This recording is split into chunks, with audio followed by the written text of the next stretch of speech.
All right, everyone. My name is Pascal Borel, and I'm not speaking to you from the Swiss mountains, but from Switzerland, Geneva. Today, unlike my common practice, I'm going to read you the book I have written, 2024, available in, on Amazon in both English and French. I've written it in both languages.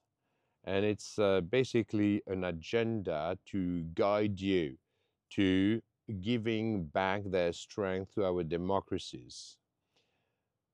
Today I'm going to read you chapter 1, which is uh, chapter 1,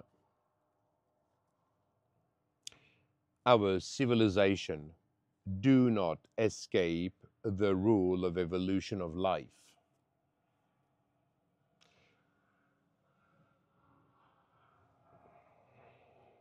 A few citations.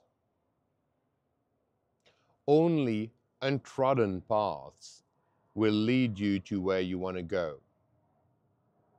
Excuses make today easier, but tomorrow harder, whereas discipline makes today harder, but tomorrow easier. All human beings are Africans. Whether you are Asian, South American, North American, European, or Australian, all members of our species, Homo sapiens sapiens, share the same origin, the African rift. We all have the same 2 legs, the same 10 fingers, the same brain structures. We all master language and we all reproduce in the same way. You have conquered all continents, all environment, and have gone from the last of the scavengers to the top predator on the planet in less than 300, 400,000 years.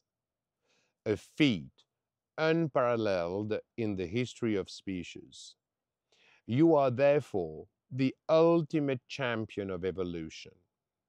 Your abilities and behavior change and mold themselves according to your environment. You are neither good nor bad.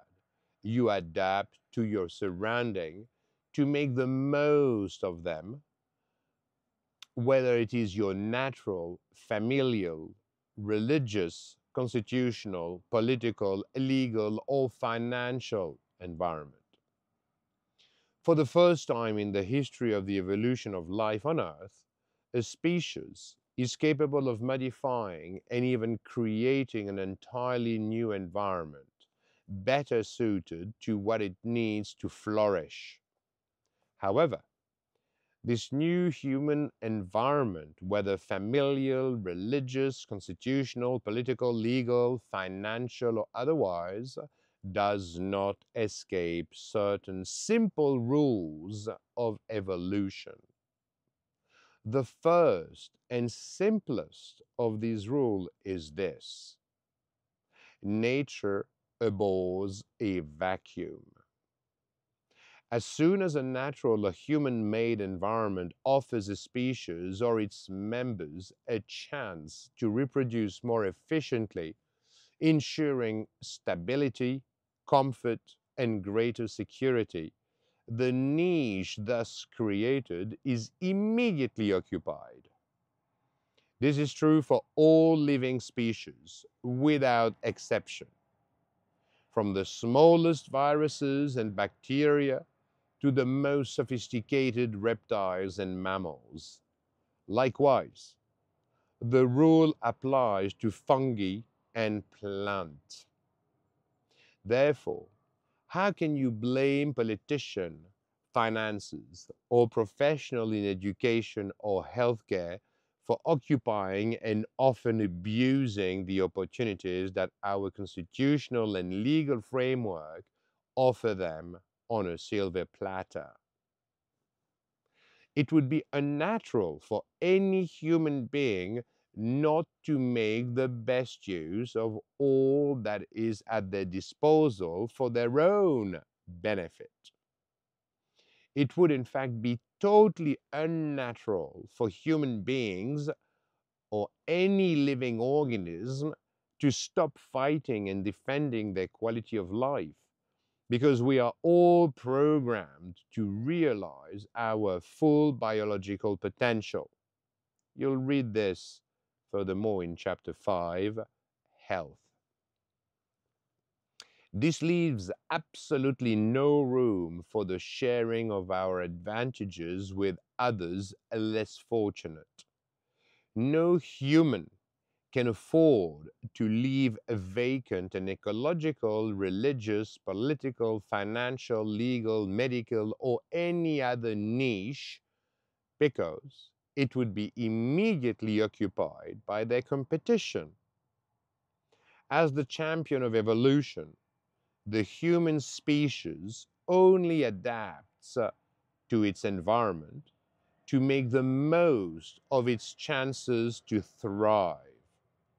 This model mirrors the evolutionary rules that have governed the evolution of life on our planet for 3.8 billion years.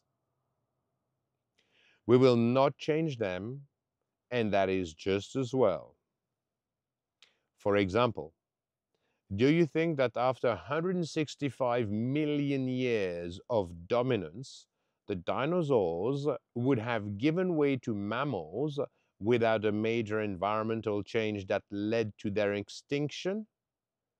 Do you really think that any living species would voluntarily withdraw from the ecological niches they occupy because it is in the interest of the greater good and species diversity? Similarly, do you really think for a moment that one or more human beings strategically placed to exploit their natural, familial, religious, constitutional, political, legal, and financial environments to make money and improve their security and comfort would abandon their quality of life and privileges to share them with others less fortunate? Of course not. On the contrary, throughout history, humans have used lies, deception, manipulation, theft, and all available means, including war, to preserve their assets and maximize them, even at the expense of others. If they can, they will go so far as to interpret and modify constitutional, legal, and financial frameworks to serve their interests. You would do the same if you had the opportunity, because it is in your genes. It is a universal rule. It is neither good nor bad. It is simply essential to the evolution of life. This is what you observe in all governments on the planet without exception. There is no left, no right. There are no conservatives, no liberals. There are no Democrats, no Republicans. There are only personal interests, financial interests, and the rule that best serve them. In 2024, all political parties and all governance frameworks defend only one thing: their hold on power, which allows them to maintain their quality of life. The ultimate art is to convince you that for your own good, they take the value of your work, they prevent you from educating your children, they deprive you of your freedom. It's clear. This institutionalized theft is done for you, for the good of all, in your interest, for the common good, in inverted commas. In reality, politicians, specialists, and experts make you believe that you are too ignorant to manage your own life. They have stripped you of your self-confidence and they want you to rely on them exclusively. Of course, for the services that they provide to you, they demand that you pay them with the value of your labor. That is how politicians work. But you can correct all of this. Your salvation lies in the fact that you yourself pay for and build 99% of the environment in which you live today. Whether it is your physical environment, like your house, your roads, your railways, or even your clothing, or your familial, social, constitutional, legal environment, you are the creator. You are the one who writes the rules. So you can easily modify and adapt them to what preserves your interest and those of the greatest number. In fact, our common interest.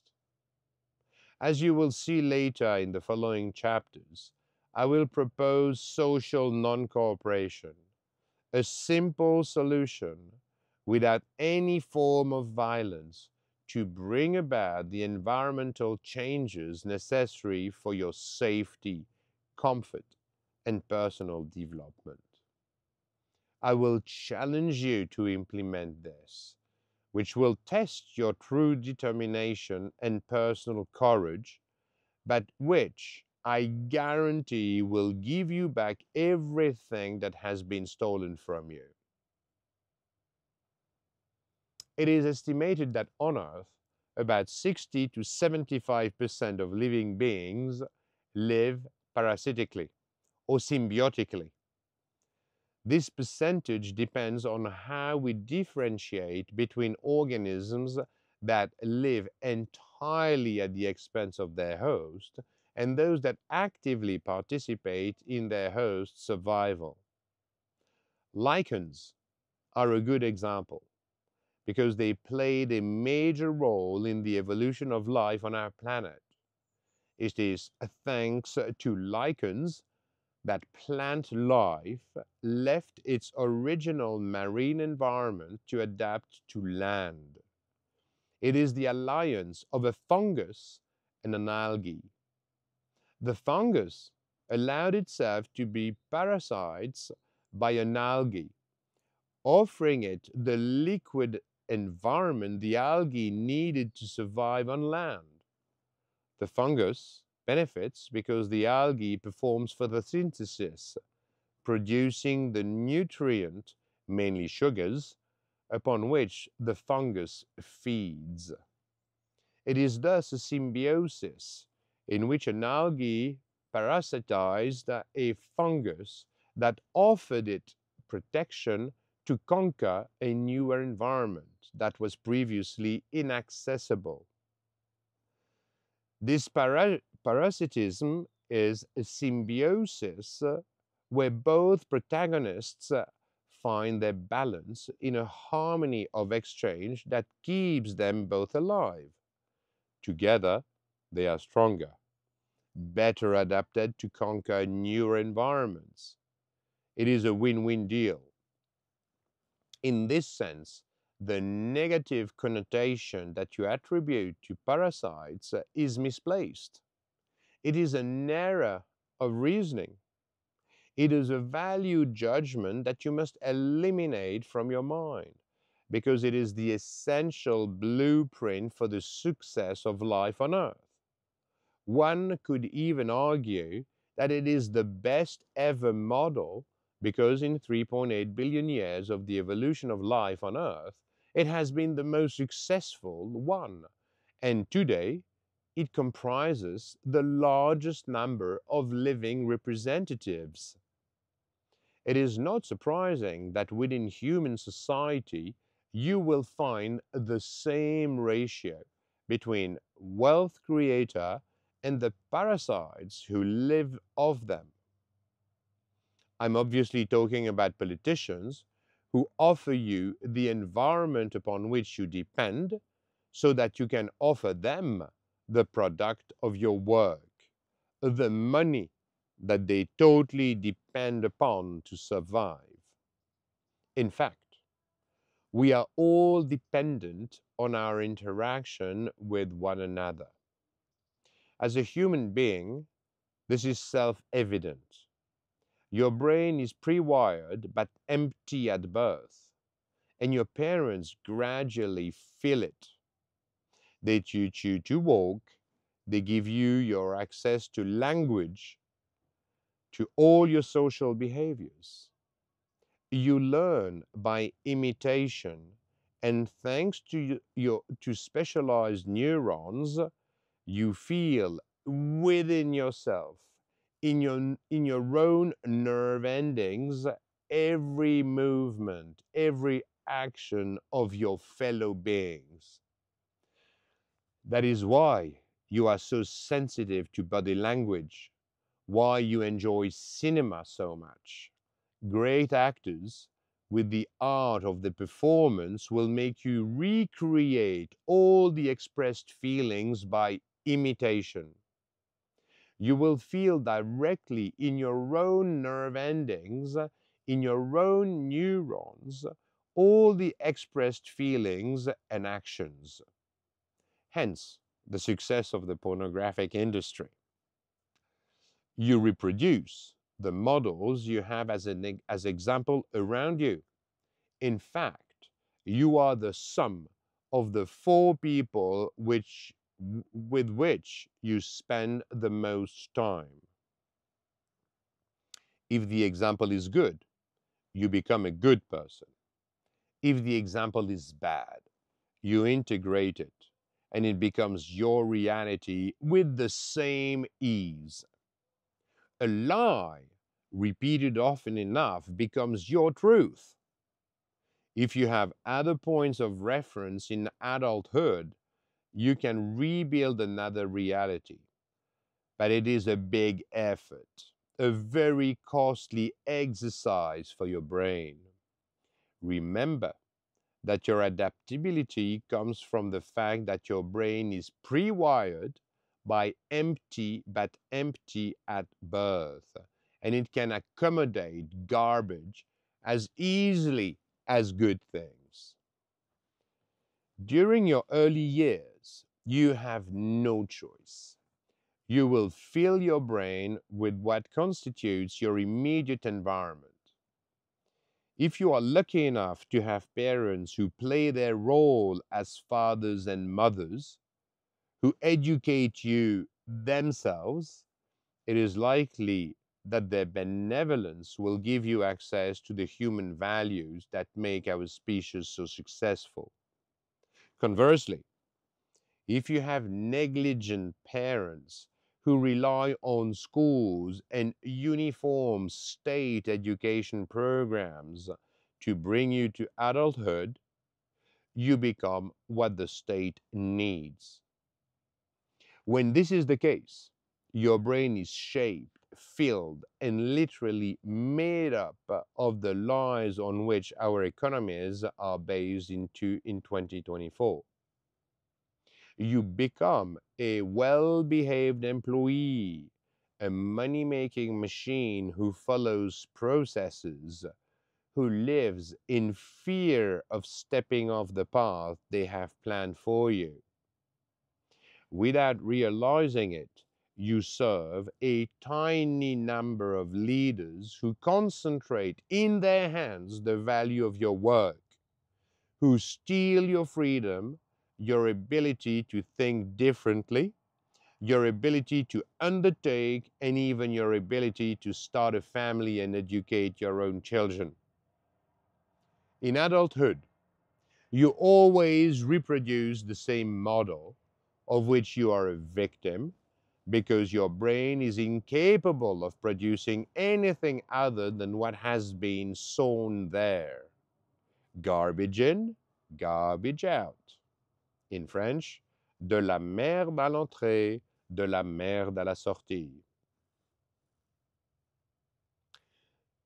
The evolution of life has made you completely interdependent on your environment, down to the very core of your cells. For example, the powerhouse of all the cells in your body, without exceptions, without exception, are called mitochondria. They have their own genetic code called mitochondrial DNA, completely independent of your DNA. You live thanks to a symbiosis with an organism completely alien to your genetic code, which reproduces itself within each cell of which you are composed. An amazing fact is that these mitochondria produce the energy necessary for each of your movements, each of your thoughts, and all your metabolic functions. Interdependence is everywhere. Here is another example on a larger scale. Animals, of which we are obviously an example, need oxygen to carry out the oxidations necessary for our biological functions. We extract this oxygen from the atmosphere, and it is the plants and all the organisms capable of photosynthesis that, over millions of years, have produced every atom of oxygen that we breathe. There is no other source of oxygen in the atmosphere other than which is produced by photosynthesis from carbon dioxide, CO2. On a planetary scale, it is once again a form of symbiosis between the plant kingdom and the animal kingdom. Without this intimate relationship with the plants that provide the oxygen upon which you depend, you simply would not exist. You can easily understand that the evolutionary rules of life also apply to our human societies. In Christian culture, the Bible says, God created man in his own image. Prophetic words indeed, as we have created our human societies in our own image. You cannot avoid it. It is logical that you find almost identical ratios between the natural evolution of living species and the social systems that we have created and in which you live today. A majority of humans who produce the greatest part of wealth tolerate sharing that wealth with the minority that live off it, mostly the state, because they consider that it provides a harmonious balance between us all. In this context, all individuals who produce nothing tangible are cost centers. They are the parasites of the human social systems that we have created and in which you live today. Nevertheless, all actors have their role to play and are essential to the functioning of the global system. As in nature, as long as the exchanges between the parasitic cost centers and their hosts, the wealth creators in inverted comma, remain balanced, everyone benefits and lives in harmony, in symbiosis with one another. This balance makes you stronger because unity is strength, despite what survivalists may think. There is safety in number. Your security comes more from the community in which you live rather than from your ability to survive alone. as long as the exchanges are equitable, everyone has their indispensable role to play in the proper functioning of the system as a whole, and everything goes well. Conversely, if the parasite abuses its host and exploits it to the point of endangering its life, it risks killing itself. Without its host, the parasite dies and all disappear. This is what is happening in today's democracies. State and political systems take such a large proportion of the value of your work that they endanger the very existence of their democratic systems. In doing so, they're not shooting themselves in the foot, they are shooting themselves in the heart. Consciously or not, they are willing to kill their host, namely the citizens who feed them through their labor to continue enjoying the quality of life upon which they thrive at your expense. You must restore the balance between the wealth creating citizens who work by producing goods and services useful to all, and your indispensable allies, the political leaders who guarantee the constitutional and legal rules that allow us to live together in harmony. The only way to restore this harmony is to draft a constitution that puts in place the safeguards necessary to prevent abuse, even before anyone can destabilize the harmony of exchanges upon which we all depend. It is, in fact, very easy to achieve, and we will elaborate on this in the coming chapters. Communication and language. Communication is the driver of the evolution of life on Earth.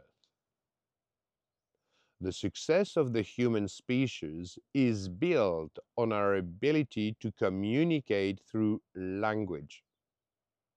Your ability to speak using a defined linguistic code common to all members of your community has made you and humans the most collaborative species on the planet. This ability to communicate effectively through language is the driving force behind the success of our civilizations. It is what allows you to pass on your knowledge and life experiences from generation to generation. Communication is, therefore, at the core of the species' success, and you find the same model in all the evolutionary leaps that have marked the major stages of the evolution of life on Earth. The ability to communicate is always the key to success, whether within cells, individuals, or communities. Unity is strength, and unity only exists through communication. The more effective the communication is, the stronger and more durable the bond. Conversely, anything that hinders communication harms the species as a whole. It is a regression to a less advanced stage of its development. The founding fathers of the first constitutions intuitively understood this mechanism. That is why, in their great wisdom, they gave you freedom of speech as the First Amendment or on many of our constitutions, or at least as a fundamental element of constitutional texts that provide the parameters of human environment today. Your credo should be, if I can think it, I have the right to say it. If your legal framework prevents you from sharing what you think with your son or your community, you need to change the legal framework. If you cannot share your story with your peers, talk about what has worked well in your life so that others can be inspired by it. Or conversely, discuss your mistakes to help others to avoid them. Then you need to change the legal framework.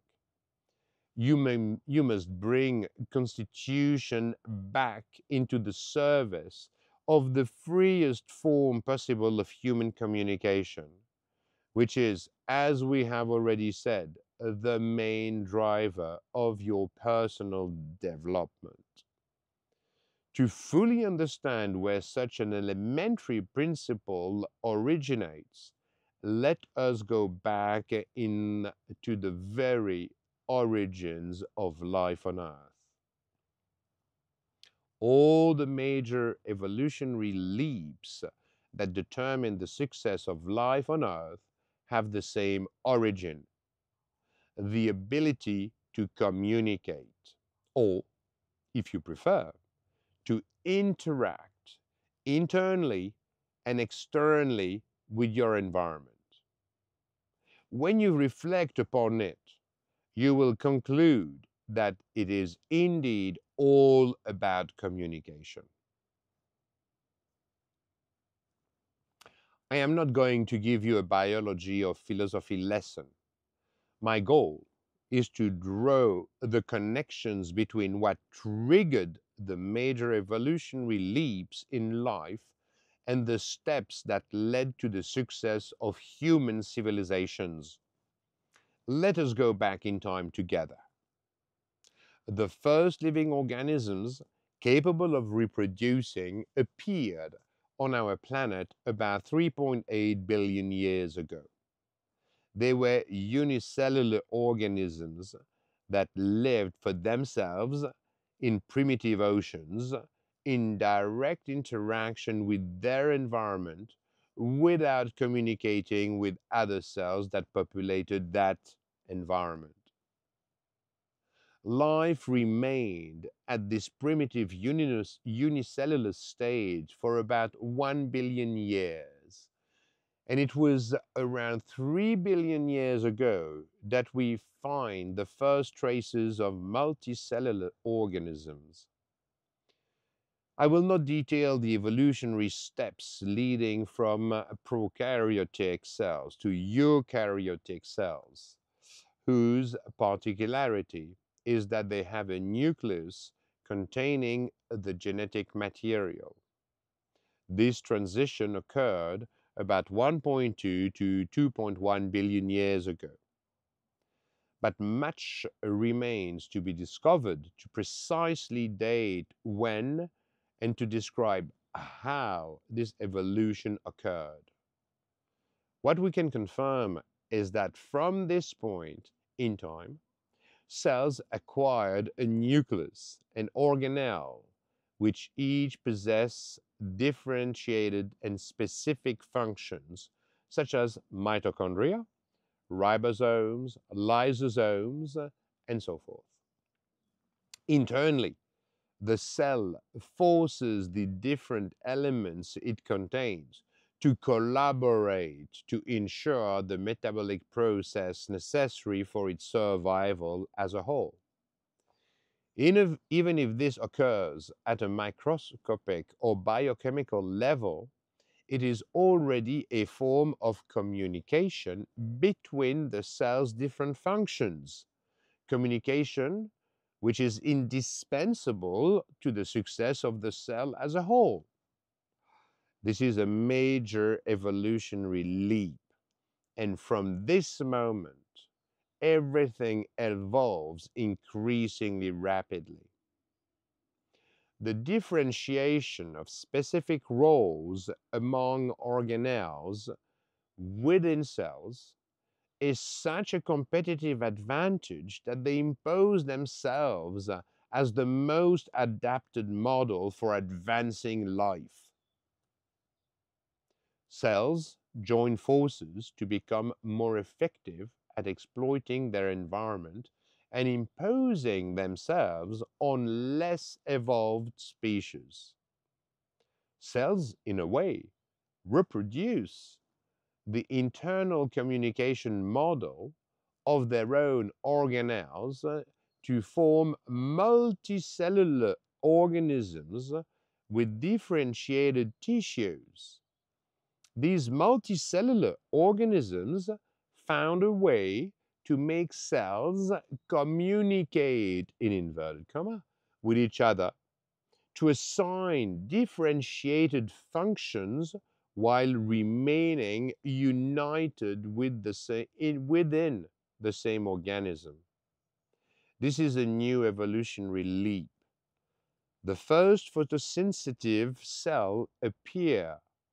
These are our future eyes.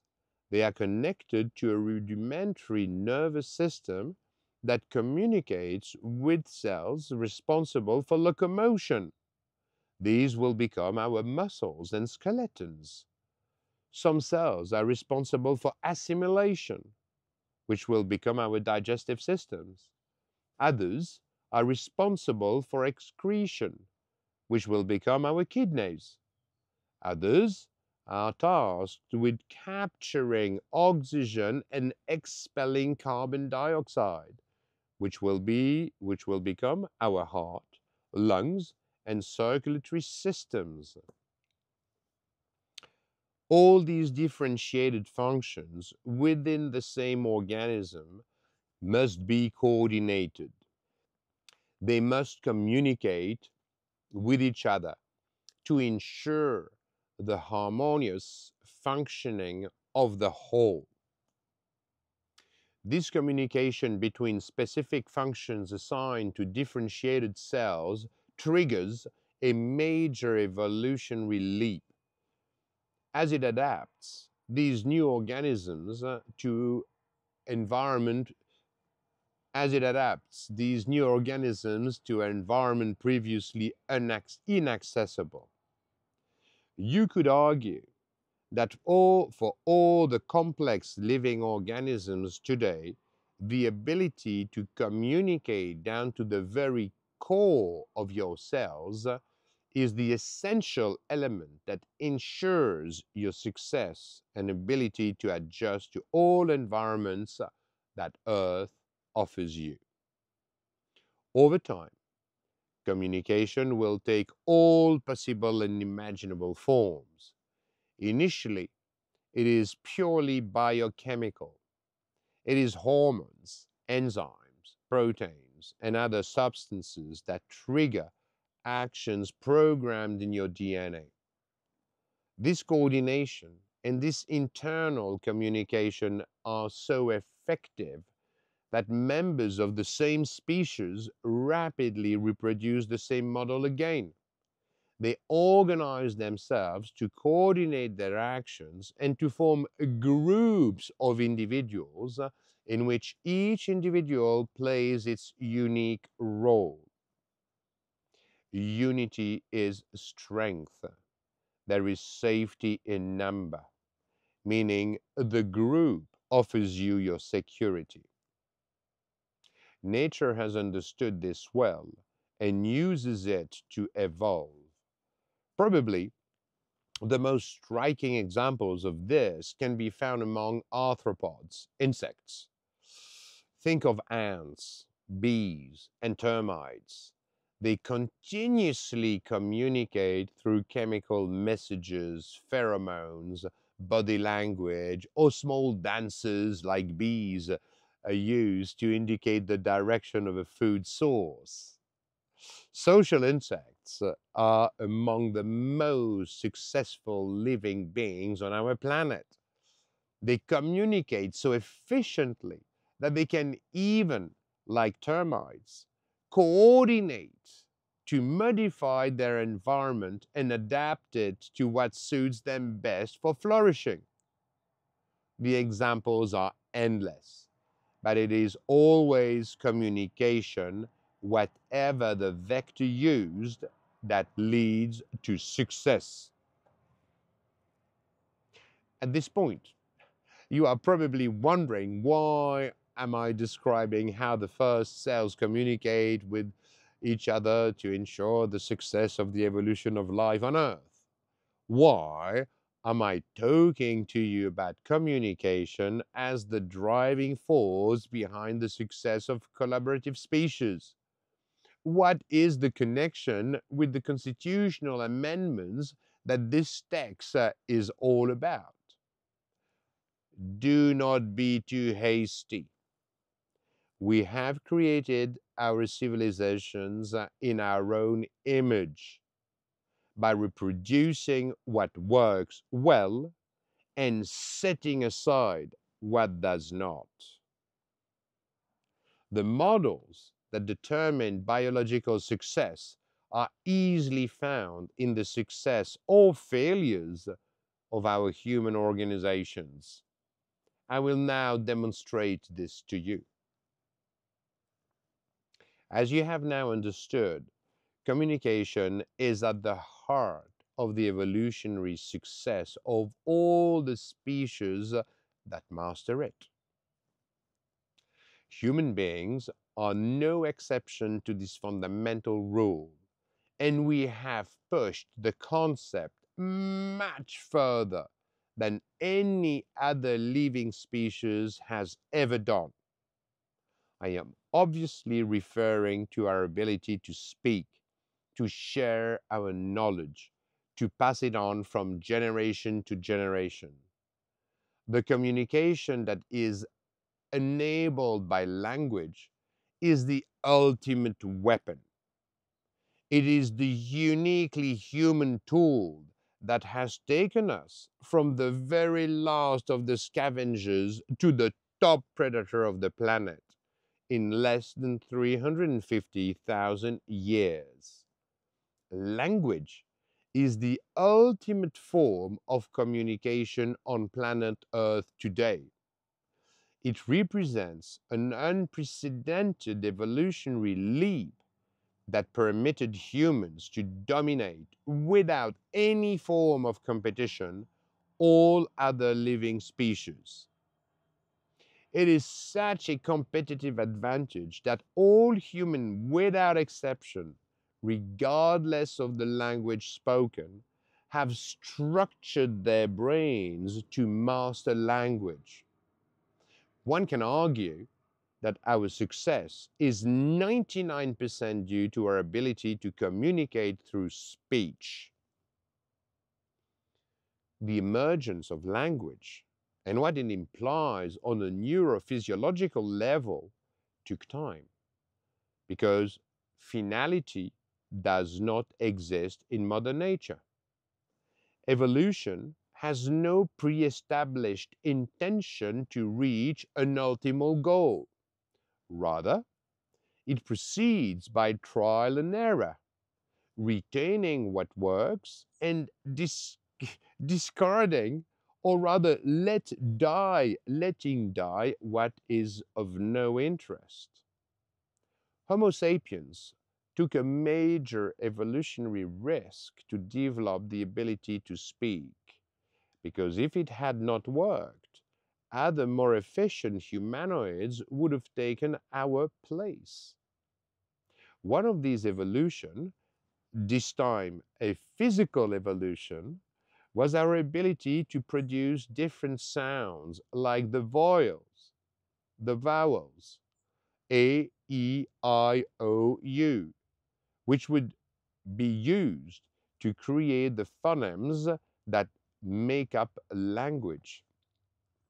To achieve this, it was necessary to free and lengthen the vocal cords by lowering further down in our throat the separation between trachea towards the lungs and esophagus towards the stomach. The lowering of the trachea-esophagus separation is a major evolutionary risk, particularly in newborn and young children. If they regurgitate or vomit breast milk, they are at high risk of bronchial aspiration, which is still today a common cause of mortality in young children. It took hundreds of thousands, perhaps 1 or 2 million years, for Mother Nature, through successive trial and error, to give us our ultimate weapon, language. Some paleo, paleontologists, and biologists maintain that proto-language emerged as early as 2 million years ago. This is possible, but most agree that the language as you use it today, equipped with syntax, subject, verb, complement, originates back from approximately 350,000 years ago. This recent evolution might be due to the mutation in the FOXP2 gene, which controls how over 1,000 genes involved in the emergence of the brain structures necessary for the system of language to exist. The same genes is found in many species, including birds that communicate through song, but in humans, it is much more dominant. For example, it is likely that the group of genes influenced by FOXP2 gave us the sense of rhythm indispensable for speech and all common languages. This is why we are all sensitive to the rhythm of laughter, which, if too fast or too slow, seems incongruous or signifies something other than the satisfaction of laughter. This sense of rhythm makes us the only species that loves to dance, the only species that composes music, listens to it with delight, and considers it the only universal language that unites us all. I might add mathematics, but that will come later. Much remains unknown about the emergence of the system of language, and it will probably take several more generations of researchers to understand the specific stages of this evolution. Communication through speech triggers a new evolutionary leap for the human species. It takes only a few thousand years, at most 1 or 2 hundreds of thousands of years, for humans to establish themselves as the ultimate predator and being their domination of the world such as we know it. They organize themselves into collaborative species, forming communities of between 30 to maximum 150 individuals, very rarely more. According to psychologists, psychiatrists, and paleontologist physicians, the reason is quite simple. It is the third-party oversight principle. You see others, and others see you. When you live in a community up to 150 individuals, you know each member of that community. You know their names, their parents, and their children. You know their roles, their qualities, and their faults. You know how each of them contribute to the success of the group of which you are all part. Personally, you will have value yourself by your own contribution to the group's activities and projects.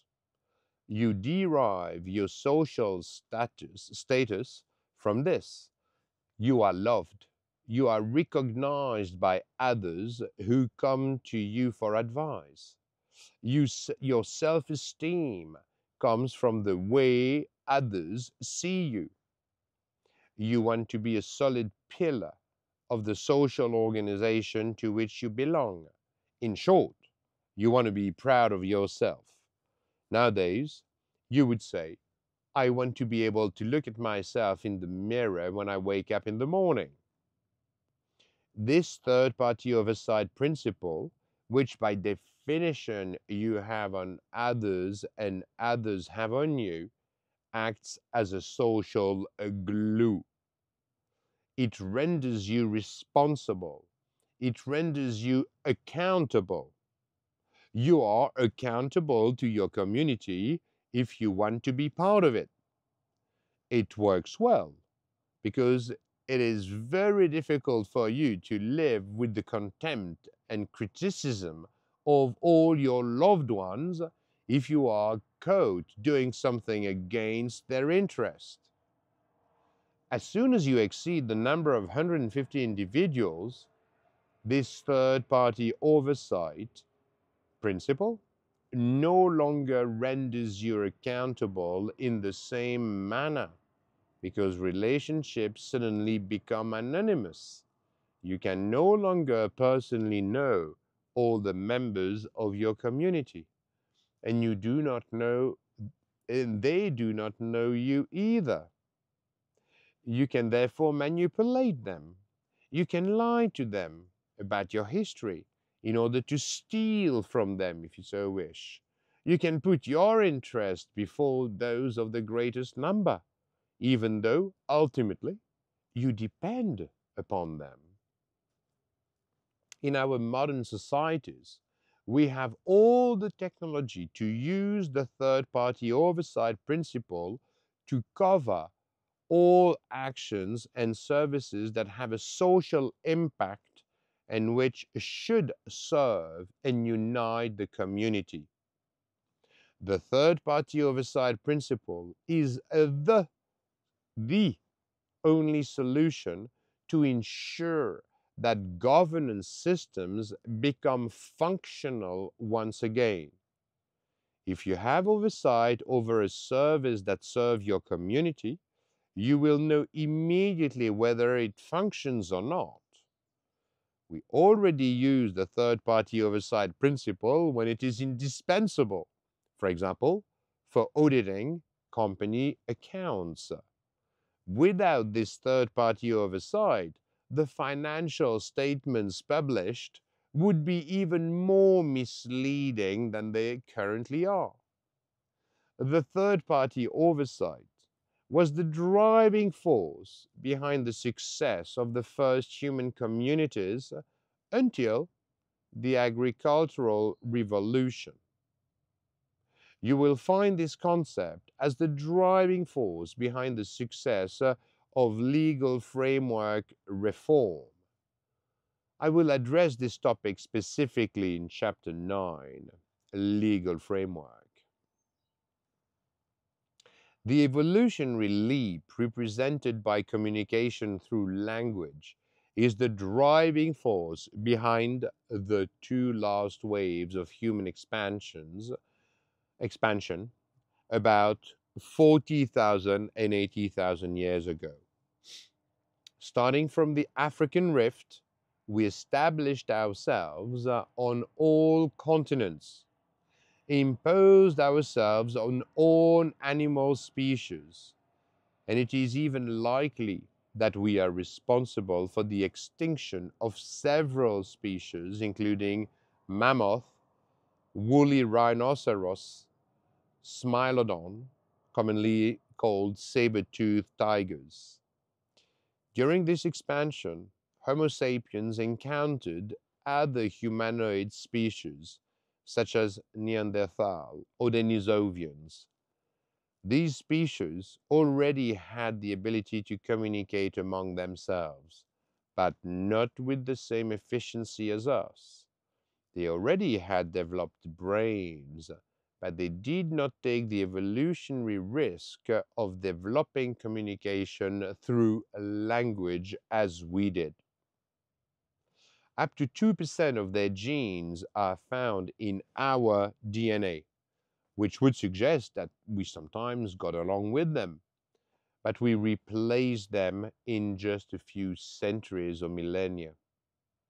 The superiority of the group that we formed led Neanderthal and Denisovians to extinction. Now ask yourself, what is the strength of the group? It is the social organization of its members, made possible by effective communication. It is always the same driving force. It is what weighs the most on each stage of our evolution. Our security and superiority come from the group, despite what survivalists may think, and the group only exists through communication. To realize the full potential of human capacities and allow the blossoming of current civilizations, something is still missing. As you might expect, this new evolutionary leap will once again come from our ability to communicate.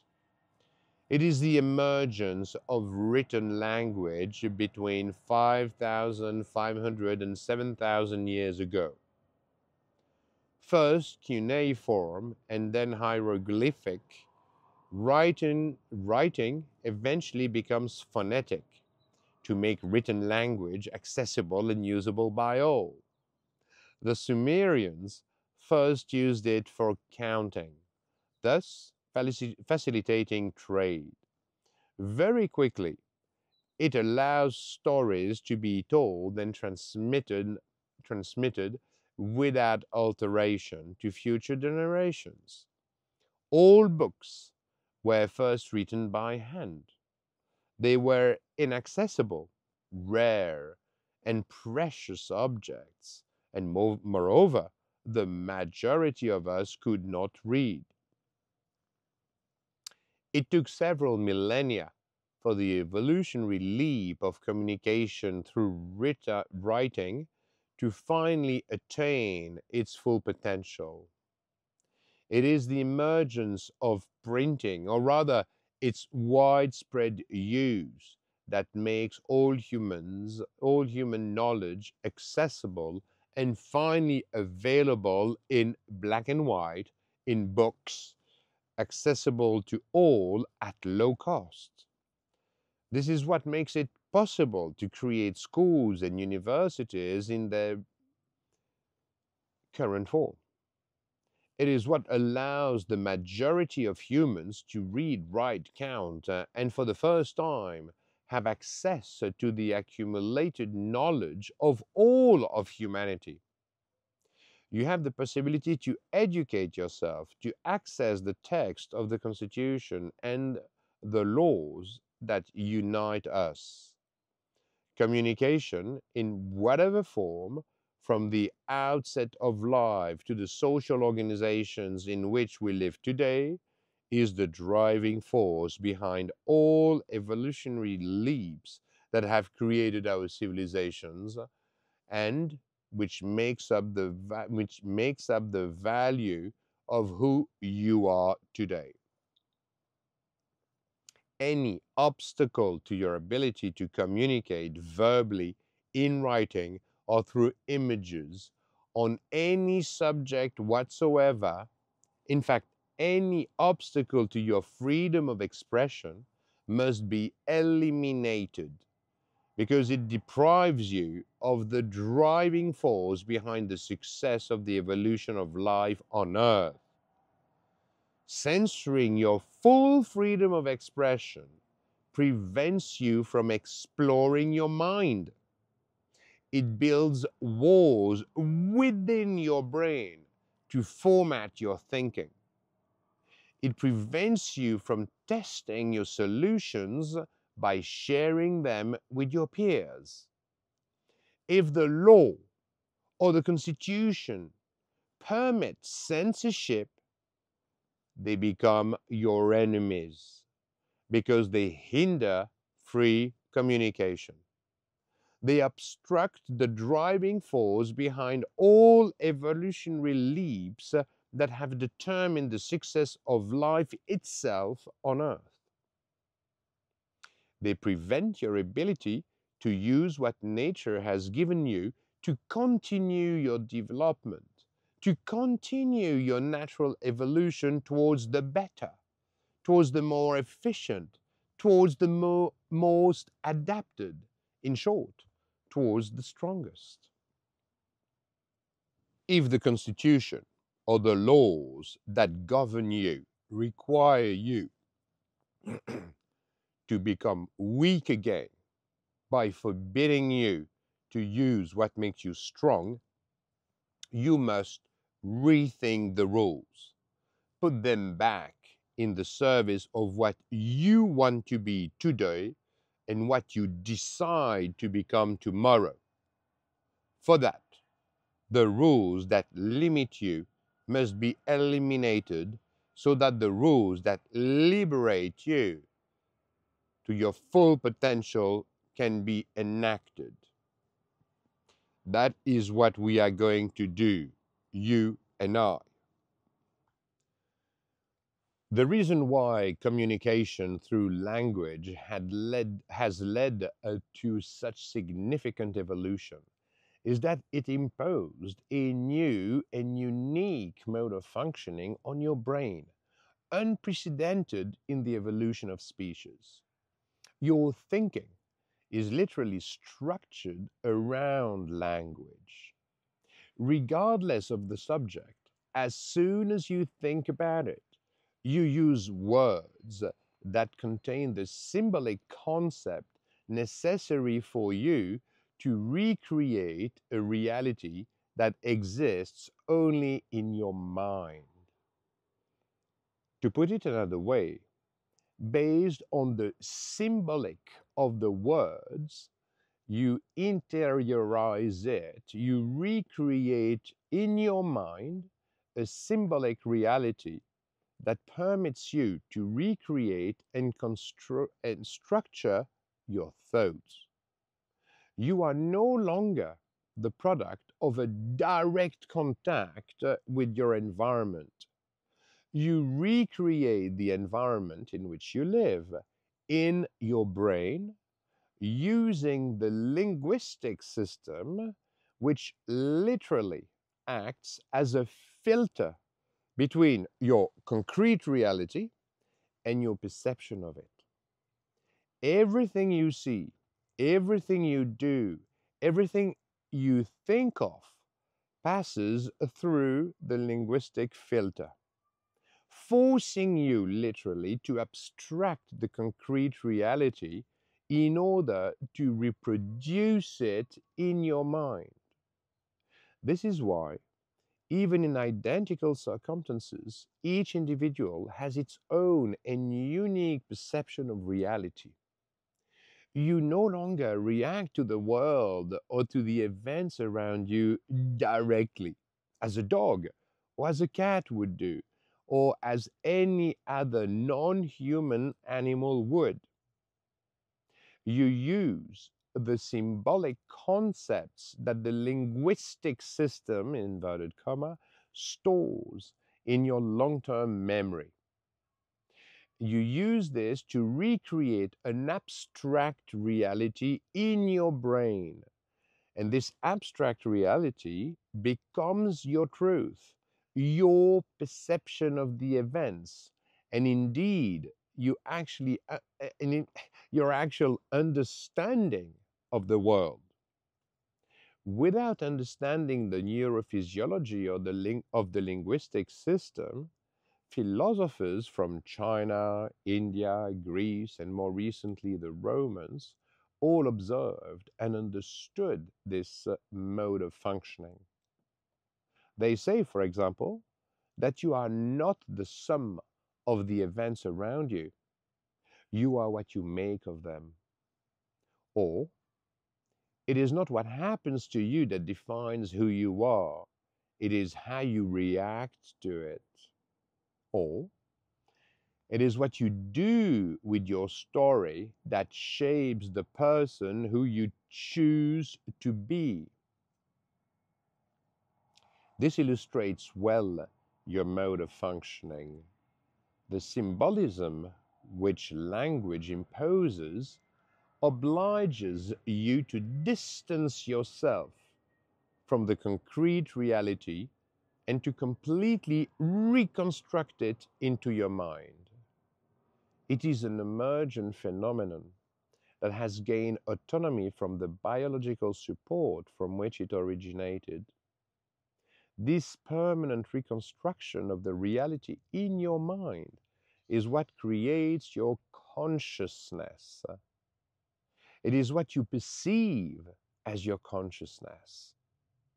It is what allows you to choose in all circumstances the person you decide to be.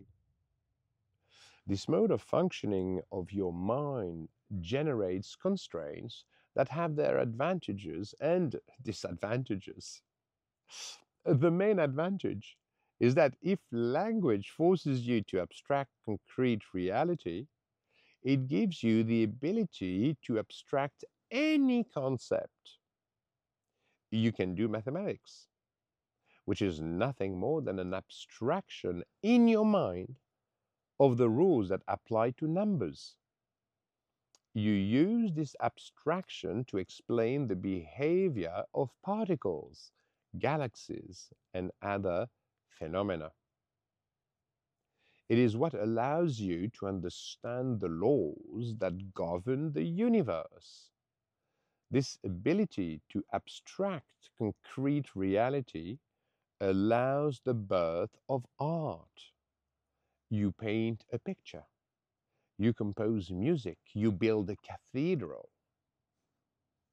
It is also what enables you to give purpose to your actions.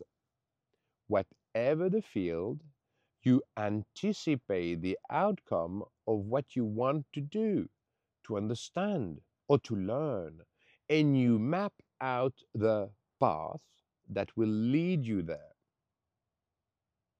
The linguistic system, or rather the words, allow you to construct an abstraction of each concrete step of your life and anticipate the path that will lead you to your final goal. Apart from humans, no animal is capable of this level of abstraction, let alone of giving purpose to its action and existence. Biology has pre-wired your brain to accommodate language, enabling you to create a symbolic reality to structure your thoughts and communicate with others. From birth, you have within you the motivation and actually the physiological need to speak, because your perception of reality is a function of the symbolization which words permit you to access. You cannot avoid this. You require this symbolic dictionary to structure your thoughts, to give you your sense of reality, to give you your consciousness. It is a physiological need. Any attempt to limit your ability to use language to create your own thoughts, your unique perception of your environment, goes against your biological nature. In fact, it physically harms you because it breaks what is most deeply rooted within your brain. Yet, this is what our educational system does in 2024. This is what our legal and constitutional framework do in 2024. Uniform thinking is imposed upon you. Political correctness is imposed upon you.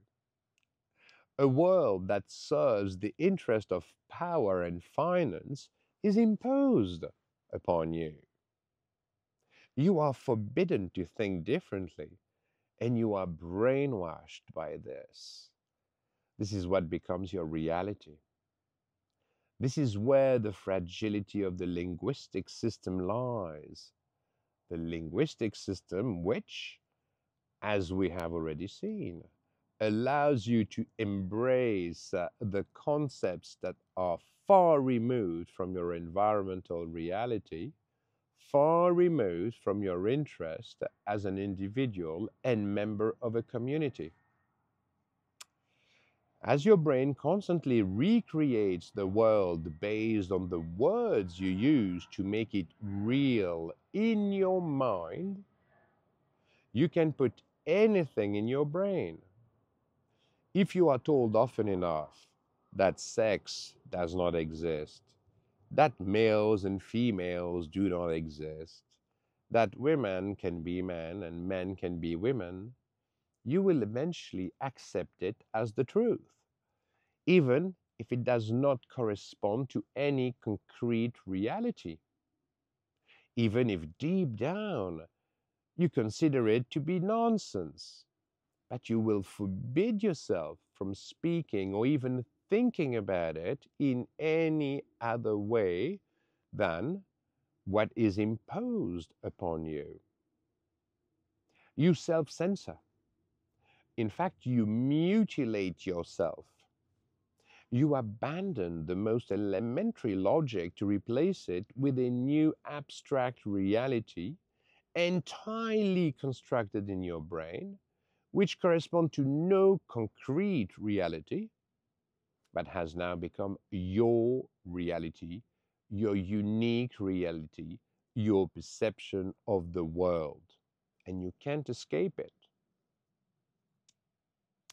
So evolution has pre-wired your brain to accommodate symbolization through language. When you cross this threshold, it is the moment when you leave the biological behind and enter the cultural. It is a step that all humans have taken without exception. It is an emergent phenomenon that has gained complete autonomy from your biological foundations and evolves on its own within the cultural environment that is yours.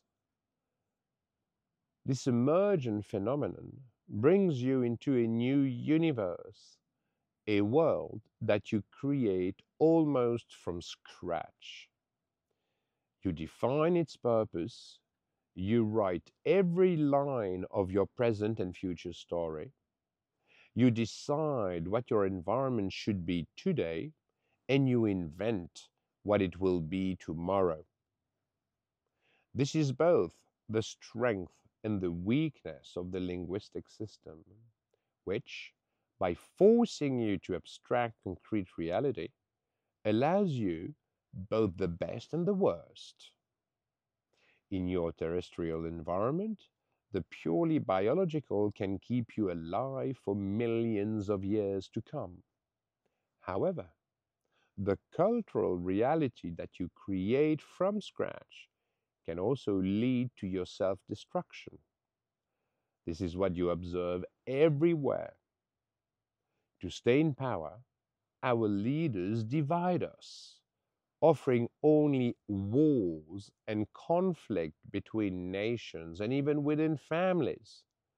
In doing so, they have succeeded in dividing us, the most collaborative species on earth. They have convinced men and women that we are in competition rather than being the allies essential to transmit life. Our self-destruction may come from atomic or biological weapons, but they will not be the cause. The real danger is the cultural reality that you create from scratch, which can lead you to accept and even justify your self-destruction. It is your perception of reality and what you do with it that is the fragility You could say the floor of our thought system. To summarize it, it's garbage in, garbage out.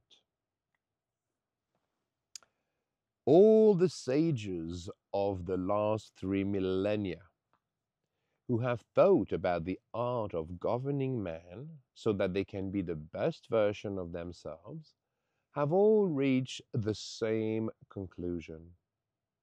It is the education of the youth that conditions the success of a community and of a civilization.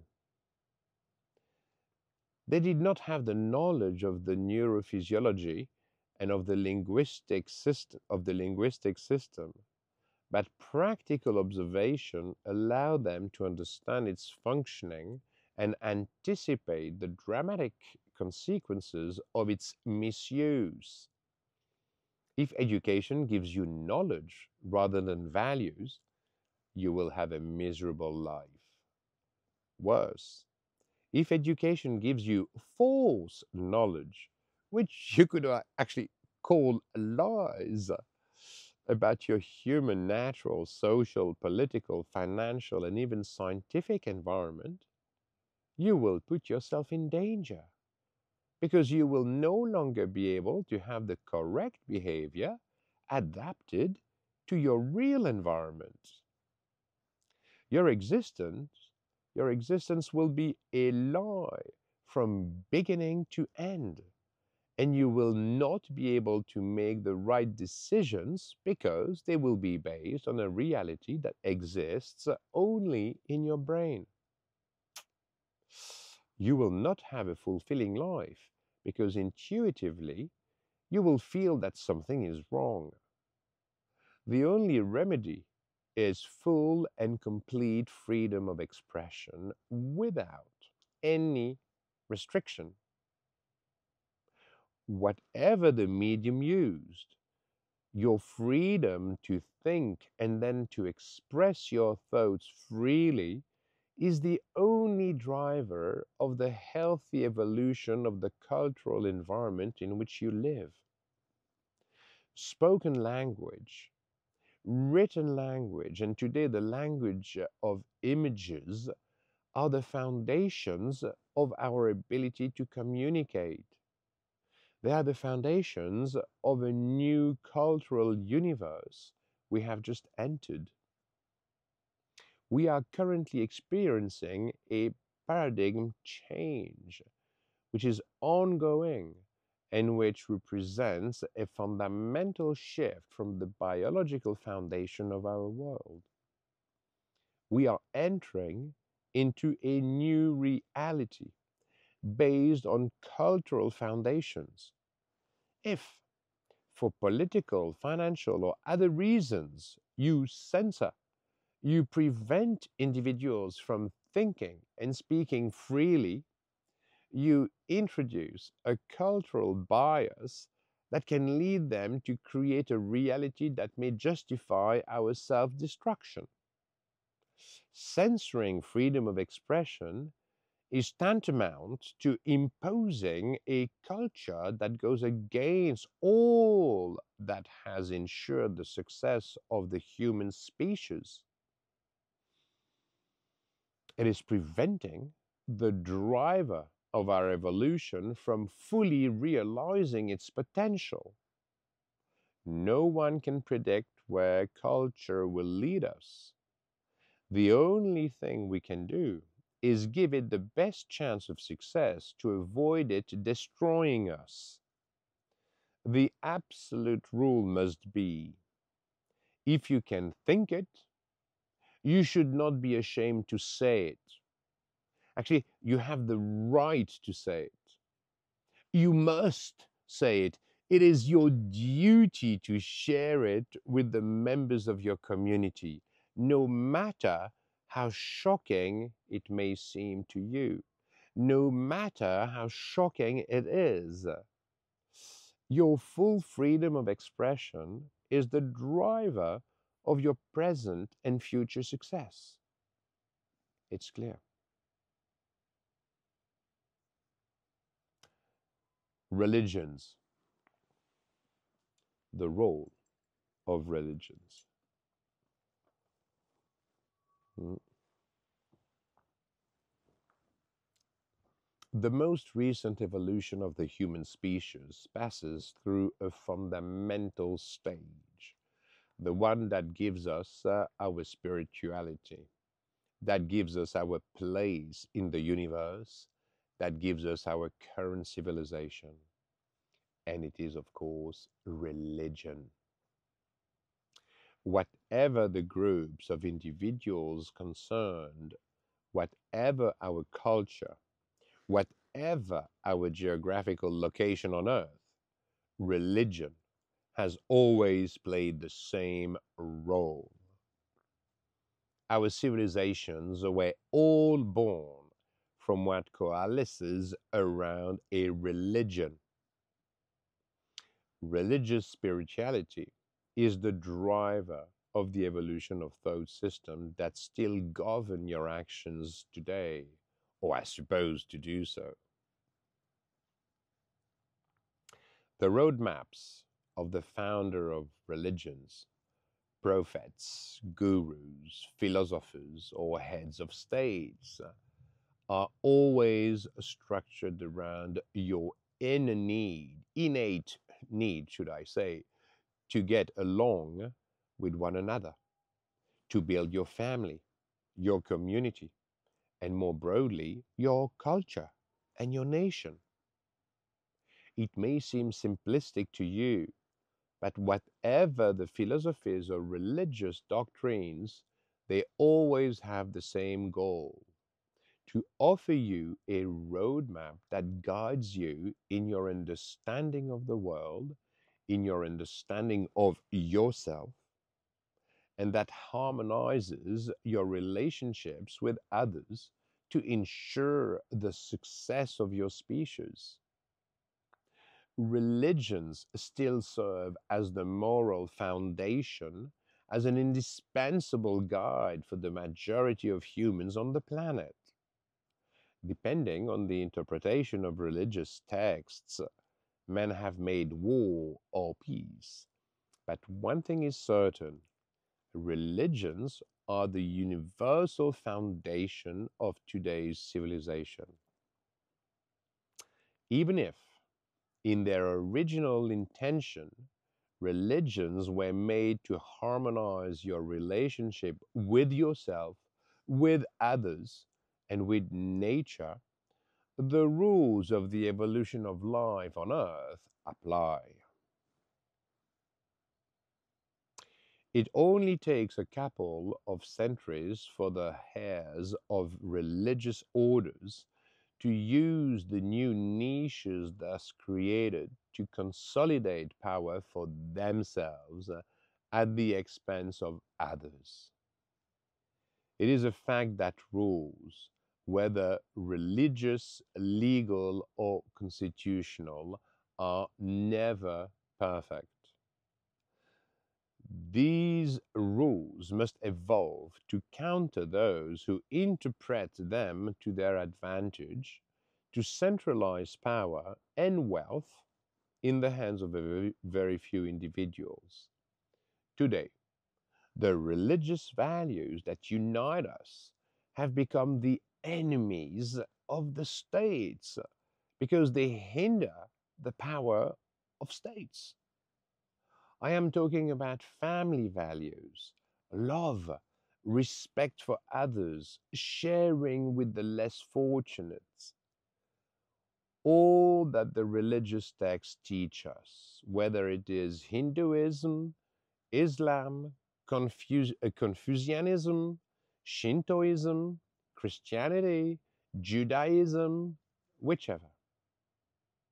These religious values of a philosophical nature are what have united us into communities, making humans the most collaborative species in the evolution of life. In fact, they are what made our species and our civilization successful. They are the pillars of our cultures. And even if you do not realize it, They will remain the foundations of your thinking for a long time to come. This religious spirituality that unites individuals into communities has become the enemy of the centralization of power, because power needs to divide to better rule, to better control you, to better rob you. It must place individualism at the center of the equation so that you do not get along with others, so that only your selfish interest is at the center of all your concerns. All centralizing systems have this same goal, whether they are democratic or dictatorial.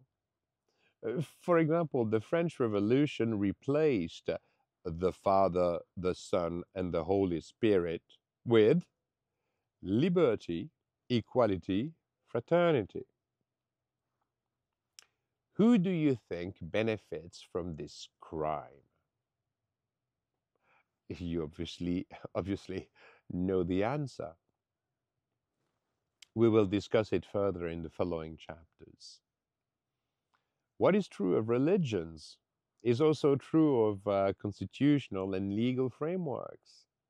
It is therefore essential to ensure that these frameworks evolve, not towards unmanageable complexity, rather by ensuring the safeguards that prevent a few individuals from abusing them to seize power, which will gradually deprive you of all your freedoms. All power must have something to fear. If those in power have free rein, if they do not fear constitutional safeguards, if they do not fear the sanctions they will face in case of abuse, if they can escape all critical scrutiny by using immunity they have granted themselves, then they will impose their dictatorship upon you within a few decades. How can you expect the citizens to exercise his role as sovereign if politicians do not fear him? How can the citizen exercise his power over the state's administrative functions if the citizen does not have the constitutional and legal tools to do so? The solution lies in a redraft of the constitutions, in the implementation of tools at the disposal of the citizen to exercise his sovereignty over governing bodies. We must rewrite the constitutional rules that serve the common values of all human beings.